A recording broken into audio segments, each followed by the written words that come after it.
All right, I'm going to be incredibly real with you in this series, probably more real than most people in this industry or this little section of the industry are willing to be. And unfortunately, part of that means being honest with some of the tactic that I've personally been guilty of or participated in. Look, I want to be honest with you guys. The revenue share dream is real. There are people in this industry who have built massive organizations so large, so productive that they genuinely don't have to work anymore. They live wherever they want. Some of them live in Puerto Rico because of a, nice little tax strategy. Those stories exist, and I'm not here to tell you that they don't. But here's what I want you to notice about almost every single one of those people. Before they ever had these massive downlines, before the passive income dream, before the stages and the presentation and all the dreams that they're selling you, all of them had a very real estate business that they started from. Serious ones, clients, productions, many owned brokerages. They had market credibility. They were already somebody in this industry before the organization ever got big enough to matter. The thing they're selling you is real for them. What they're leaving out, though, is that they built something on top of a solid foundation first. And now that that foundation is invisible so far in the past, the story they're telling sounds like the downline was what built the whole damn thing. And it wasn't. It never was. So we've got an industry full of people chasing an outcome being sold by people who got there in a completely different path than the way they're describing it. That's the part that bothers me. And I'll be honest, I've been on those stages. I've been in those rooms. I've collaborated with those people. I've probably even sold some version of that narrative at some point myself. When you're up in the middle of things, caught up in all the energy, it's easy to do, right? You sell what you're selling.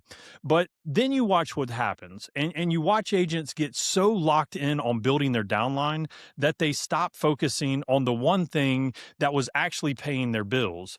You watch people who have real talent, real potential, real careers ahead of them get completely derailed because someone sold them on an outcome that almost never actually happens at the level they were promised, or at least the level they were explained, right? And after you watch that enough times, guys, it starts to bother you. Well, it bothered me anyways.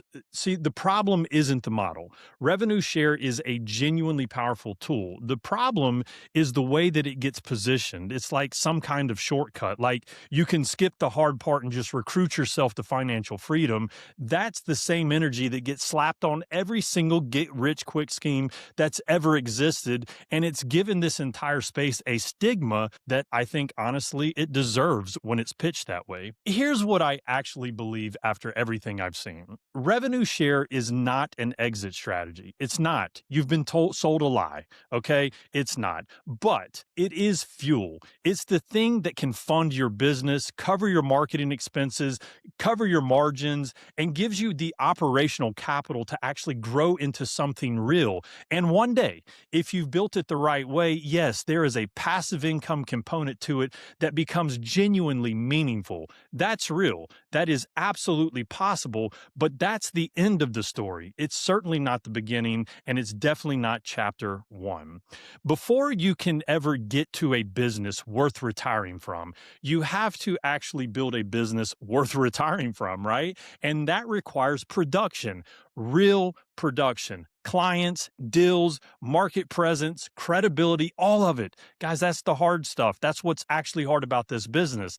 It's the stuff that every single person you've seen on stage had before any of this actually worked for them. They all built it on a solid foundation. Whether they're telling you that or not, it's all true. So this entire series is about getting real with all of that. It's not to crush the dream. The dream is absolutely worth having, but it's to redirect it towards something that might actually happen for you. The path exists. It just doesn't start where you've been told that it starts. So let's go to work.